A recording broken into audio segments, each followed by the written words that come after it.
더마카와 함께 시선 집중의 문을 열겠습니다. 어서 오세요. 네, 안녕하세요. 더마카입니다. 오늘도 삐딱선 정신에 입각해서 주요 뉴스 챙겨드릴 텐데요. 딩동댕님이 오늘은 유튜브 잘 되는 거죠? 라고 하셨는데 잘 되고 있죠? 그러게요. 오늘은 잘 나가고 있는 것 같은데요. 예. 네, 오늘 문제없이 잘 되고 있습니다. 네. 유튜브로도 함께 하실 수 있고요. 008 하나님이 종배님 여행용 캐리어 찾는데 도움을 좀 부탁드립니다. 옷과 대학 교재가 들어있어 찾아야 합니다. 어제 저녁 8시 15분쯤 수원버스터미널에서 택시를 타고 수원구 팔달구 화서동에서 내렸는데 현금 결제를 해서 아무 정보가 없습니다. 택시기사님 경찰청 민원콜센터 182에 신고 부탁드려요 라고. 어이고 캐리어를 택시에 놓고 내리셨구나. 그런가 봐요. 근데 옷과 대학 교재가 들어있어서 애타게 찾고 계시니까요. 예. 어제 저녁 8시 15분쯤 수원버스터미널에서 수원시 팔달구 화서동에서 사람을 내려주신 택시기사님이 발빠르게 대응을 좀 해주셨으면 좋겠네요. 그러게요. 어디로 연락해야 된다. 이런 얘기도 좀 조그맣게 해주셨죠? 네, 경찰청 민원콜센터 182로 신고하시면 된다고 하니까 네. 혹시라도 이 방송을 들으시면 택시기사님 좀 도와주시면 좋을 것 같고요. 예. 4701님, 더마카 아버지 같은 제이비에게 카네이션은 달아드렸죠? 라고 물어주셨는데 제가 분명히 말씀을 드리는데 아버지 같으니 절대 아닙니다. 네. 더 이상은 제가 뭐 함께 밝히지는 일하면서 못하겠으나. 뭐 아버지처럼 존경할 수는 있죠. 근데 뭐 또 카네이션은 저희 부모님께 달아드려야 되는 것 같고요. 예. 제가 아마 달아드리면 제이비가 썩낼 수도 있어요. 왜요?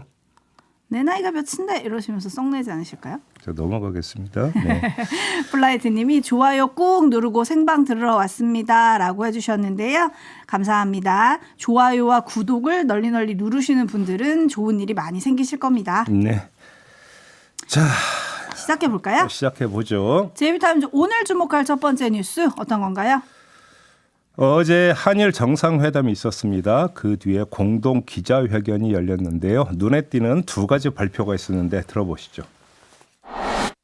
우리 두 정상은 이번 회담에서 후쿠시마 오염수 관련 한국 전문가들의 현장 시찰단 파견에 합의하였습니다.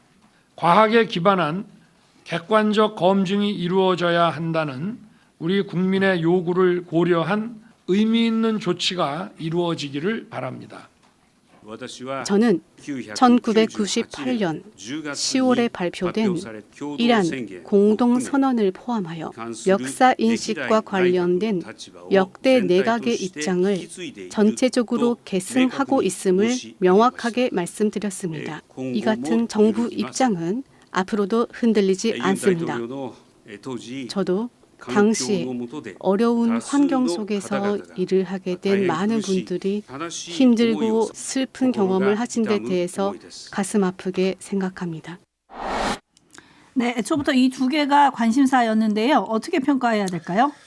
먼저 후쿠시마 시찰단부터 한번 이야기를 해봅시다. 포인트는 딱 하나인데요. 왜 조사가 아니라 시찰일까요? 조사와 시찰의 차이는 뭐 제가 설명 안 해도 되겠죠. 시찰은 그냥 두루 둘러본다는 뜻인데 살펴야 하는 문제는 오염수의 위험성이잖아요. 그러면 과연 이게 시찰만으로 검증될 수 있는 문제인가? 이게 쟁점이 되는 거 아니겠습니까? 기시다 후미오 총리 답변 중에 오는 6월에 국제원자력기구의 최종 조사 결과가 나온다. 이런 내용이 있었거든요. 어제 기자회견 내용을 보면. 그러니까 전문적 검증을 여기에 맡기기 때문에 시찰단으로 가름한다 이렇게 봐야 되는 겁니까? 그러면 전문가의 시찰이 더더욱 의미가 없는 거 아니겠습니까? 이렇게 놓고 본다면. 하케님이 후쿠시마 오염수 방류 문제 풀어주려고 시찰단이라니요. 검증단이 가야죠. 이제와 살핀다고 뭐가 달라질까요? 라고 해주셨는데 시찰이라는 단어에 촌설님들도 좀 지금 주목하고 계신 것 같아요.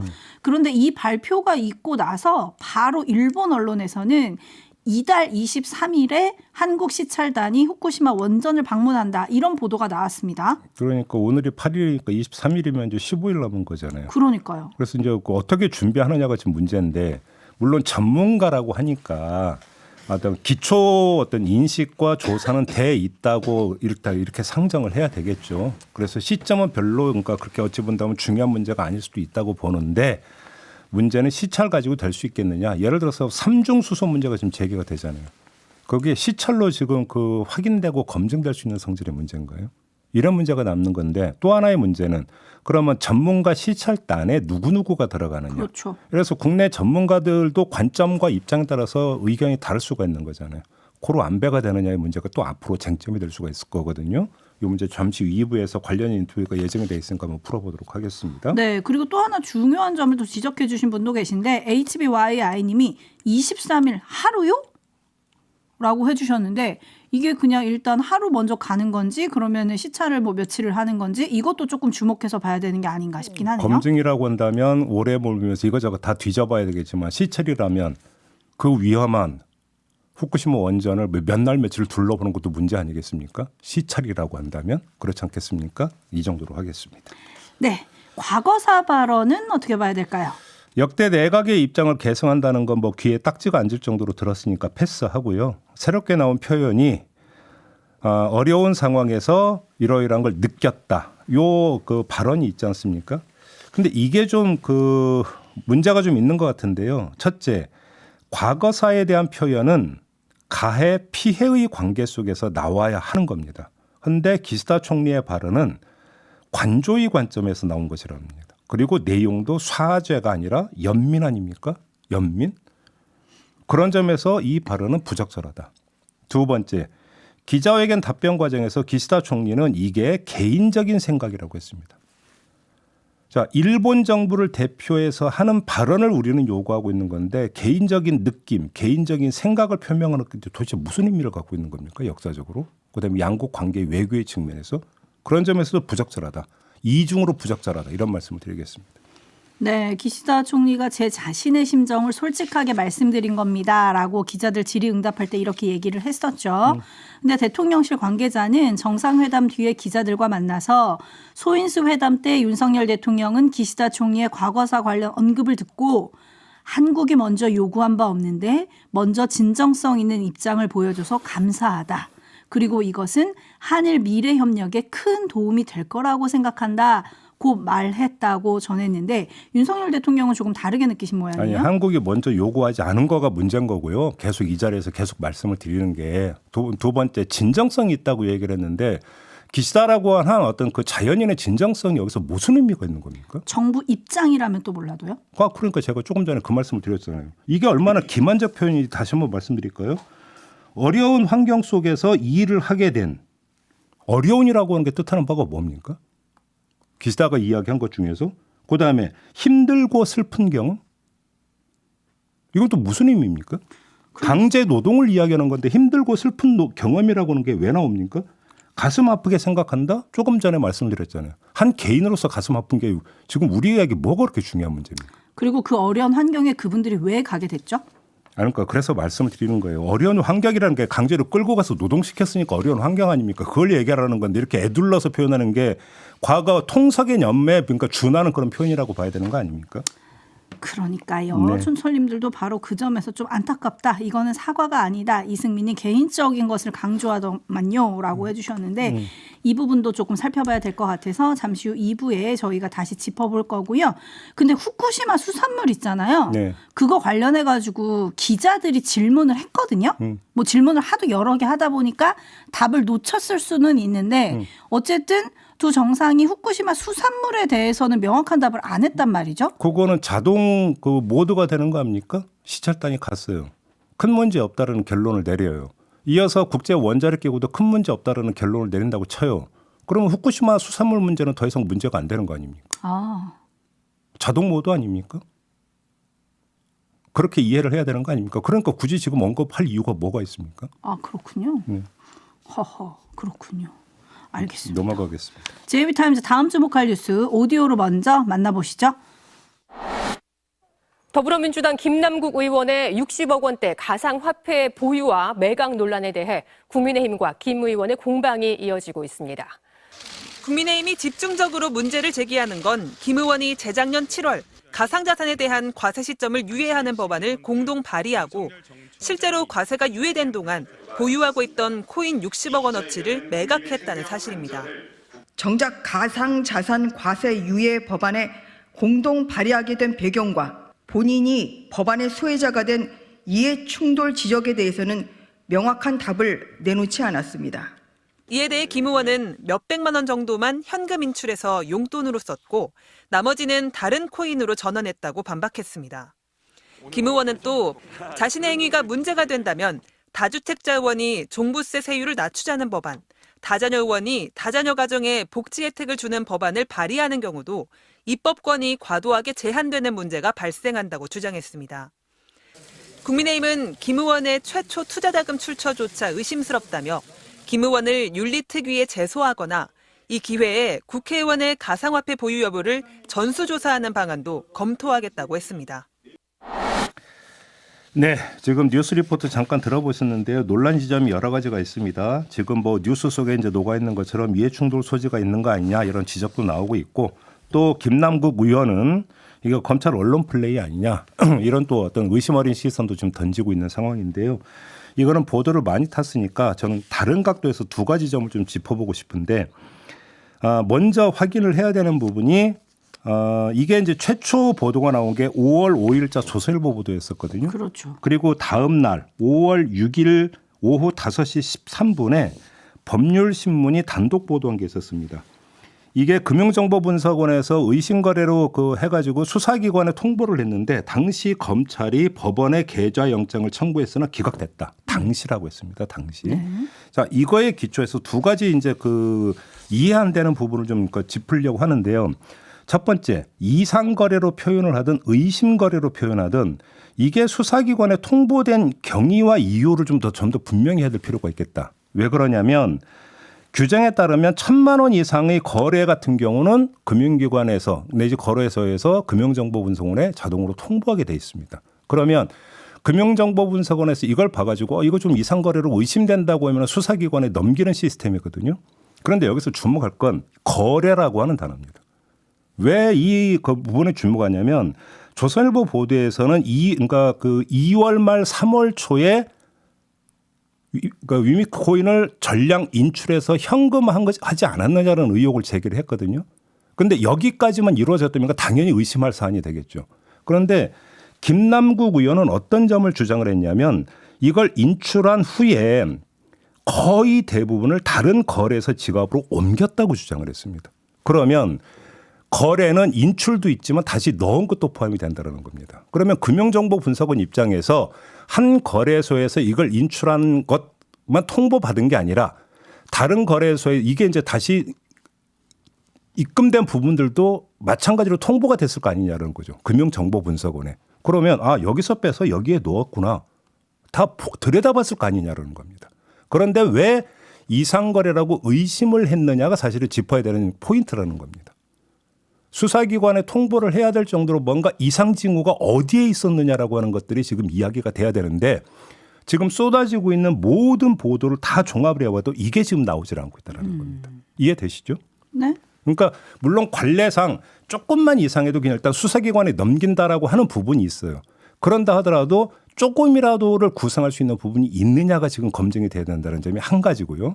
이게 일단 좀 제가 말씀을 드리고 싶은 거고 또 한 가지는 금융정보분석원에서 이걸 검찰에 넘긴 게 거래 직후라고 봐야 되는 겁니다. 그러니까 금융정보분석원에서 이거 좀 이상하다, 의심거래 같다라고 해서 수사기관에 통보한 게 거래소로부터 바로 통보받은 직후라고 봐야 되는 거니까. 그리고 법률신문 보도에 따르면 통보를 받고 난 직후에 계좌 추적 영장을 청구했으나 기각당했다고 했습니다. 네. 이 수사 주체가 서울 남부지검 형사 6부입니다. 그러면 계좌 추적 영장이 기각된 날로부터 지금까지를 헤아려 보면 최소 1년 2개월의 그러니까 시간이 흘렀습니다. 그러면 그동안 뭐 하고 있었느냐라는 겁니다. 검찰이. 그리고 나서 계좌 추적 영장을 재청구해서 발부받았다는 이야기는 어디도 없어요. 그러면 1년 2개월간 열심히 수사했다라고 하는 것은 어떤 경로를 통해서 수사할 수 있었을까? 계좌 추적이 기본이고 출발점인데 영장 발부가 막혀버린 상태에서 1년 2개월 동안 뭘 수사했느냐라고 하는 점이 제기가 돼야 된다는 겁니다. 오늘 아침에 나오고 있는 걸 보면 이걸 서울 남부지검 형사 6부가 수사하고 있고 계속 수사 중이다. 이런 보도가 나오고 있는데 1년 2개월 동안 뭘 수사하고 있었느냐가 사실은 검찰이 밝혀야 되는 부분입니다. 왜 그러냐면 제가 갖고 있는 상식으로는 가장 기본이 출발점이 계좌 추적부터인데 영장이 있어야 추적을 할 수 있는데 영장은 기각당했다는 겁니다. 그럼 지금까지 손 놓고 있었던 거 아니냐라는 얘기도 성립이 된다라는 거거든요. 이거에 대해서 검찰이 어떻게 설명할지 저는 이게 궁금하다라는 겁니다. 이 두 가지 점을 제기하고 싶은 거죠. 네, 지금 지적해 주신 그 두 가지에 대해서 검찰이 답을 할지는 모르겠는데 애초에 김남국 의원이 이제 어쨌든 한동훈 장관의 플레이다 뭐 이런 식으로 또 입장을 내기도 했었잖아요. 예. 거기에 대해서 한동훈 장관은 법무부를 통해서 입장문을 냈어요. 그죠? 아무런 사실 논리 근거 없이 국가기관을 폄훼하는 것에 대해 유감스럽게 생각한다. 네. 네. 이렇게 얘기를 했는데 지금 JB가 짚어주신 부분에 대해서 과연 검찰이 답을 할지 궁금하네요. 별로 답을 할 것 같지는 않습니다. 네. 아무튼 근데 하지만, 궁금하다라는 겁니다. 그럼 1년 2개월 동안 계속 수사해 왔다고 지금 그 언론한테는 얘기를 했는데 개조 추적 영장이 없는 상태에서 1년 2개월 동안 뭘 수사를 했을까요? 이건 기본인데 저는 그걸 묻고 있는 겁니다. 네, 한편 지금 어젯밤에 김남국 의원은 작년 1월부터 3월 말까지 3개월 동안 ATM 출금 내역을 공개를 했습니다. 이거를 왜 공개를 했냐면 일각에서는 지금 이 코인 투자 관련해 가지고 그 자산을 대거 인출해서 현금화하고 그거를 대선 자금으로 사용했다. 이렇게 지금 말들이 돌기 때문에 그게 아니다. 나는 작년 1월부터 3월 말까지 440만 원만 인출을 했다. 이걸 지금 공개를 했어요. 네. 그리고 더 나아가서 지금 코인 관련한 지갑도 정산 내역도 지금 밝히겠다고 밝혔거든요. 근데 김남국 의원은 지금 적극적으로 방어를 하고 있는데 이 논란이 당에 미칠 파장은 또 만만치 않을 거다. 이런 분석들이 많이 나오고 있던데. 이게 이제 그 뉴스 리포트에 나와 있던 이해충돌 소지가 있는 거 아니냐라는 부분에 대해서는 분명히 짚고 넘어갈 필요가 있을 것 같은데요. 뭐냐면 가상화폐에 대한 어떤 소득세 징수 부분을 뒤로 이제 미루는 이런 내용이었잖아요. 그리고 또 발의자 중에 한 명이 김남국 의원인데 뉴스를 보면은 김남국 의원은 또 어떻게 해명을 했냐면 이 법안 표결에 자신은 참여하지 않았다라고 지금 입장을 밝혔거든요. 이해충돌 소지가 있다는 지적을 받을까 봐. 그럼 뭔가 좀 이거는 앞뒤가 안 맞는 이야기로 좀 볼 수 있는 부분이 있습니다. 이거에 대해서는 좀 더 명확한 입장을 밝히거나 내지 그러니까 그 부분에 대해서 부적절한 부분이 있다면 그거에 대한 관련 입장도 밝힐 필요는 있다. 이런 말씀도 함께 드리도록 하겠습니다. 네. 그리고 또 하나 뉴스의 중심에 선 인물 태영호 최고위원 관련한 뉴스도 있죠. 그렇습니다. 태영호 최고위원이 어제 보도자료를 통해서 의원실 내부 회의의 녹음 및 외부 유출과 정치 후원금 후원자의 개인정보 외부 유출에 대해 수사를 의뢰할 방침이다 이렇게 밝혔습니다. 그러면서 회계 업무를 담당한 의원실 직원이 정치자금, 경비 등을 수백만 원 상당 횡령하고 공금으로 커피 머신을 구입해 집으로 가져간 정황 등이 확인됐다. 이렇게 밝혔거든요. 네. 자, 여기서 일단 좀 정리를 해야 되는 것은 수사 의뢰를 한다라고 하는 것은 무슨 얘기겠습니까? 윤리에서 징계를 하든 말든지 간에 나는 갈 길 가겠다라고 하는 선언이라고 봐야 될 것 같습니다. 예를 들어서 모든 것은 나한테 책임이 있다라고 하면서 내려놓는 자세가 절대 아니라는 거 아니겠습니까? 오히려 그러니까 그 녹취 내용의 신빙성 부분을 녹취 어떤 유출 경위로 지금 논점을 바꾸겠다는 이야기는 계속 여기서 본인이 저항선을 펴면서 뭔가 돌파를 하겠다는 의지를 지금 간접 표명한 것으로 봐야 되는 것이고 더 나아가서 유출자에게 검은 의도까지 그다음에 도덕성 문제까지 지금 제기를 하는 거잖아요. 횡령 이런 문제까지 지금 제기를 하고 있는 것이니까 그런 점에서 이걸 딛고 나는 억울한 피해자라고 하는 것들을 부각시키기 위해서 수사 의뢰로 가는 것이 아닌가. 일단 이렇게 해석을 해야 될 것 같습니다. 오늘 윤리위가 예정이 돼 있는데 국민의힘은 최고위원회를 또 취소했더라고요. 그렇습니다. 이게 이제 그 윤석열 대통령 그러니까 취임 1주년 관련 사진전 때문이라고 그러니까 이유는 밝혔는데 뭐 이게 옳고 그른 뭐 타당하냐 아니냐를 떠나서 자 그러면 지도부가 이 사진전이 중요해서 간다고 치면 아직 태영호 최고위원은 최고위원이잖아요. 그렇죠. 그러면 그 자리에 함께 갈까요? 만약에 간다면 김기현 대표나 윤재욱 원내대표와 어떤 포즈, 어떤 표정을 연출을 할까요? 그런 점에서 4일에 한번 취소한 바가 있잖아요. 네. 그때하고는 다르죠. 그때는 아예 장면이 없었지만 오늘은 장면이 나올 수도 있다. 이 정도 봐야 될 것 같습니다. 시선 집중하겠습니다. 마무리하겠습니다. 더마카 수고하셨습니다. 고맙습니다.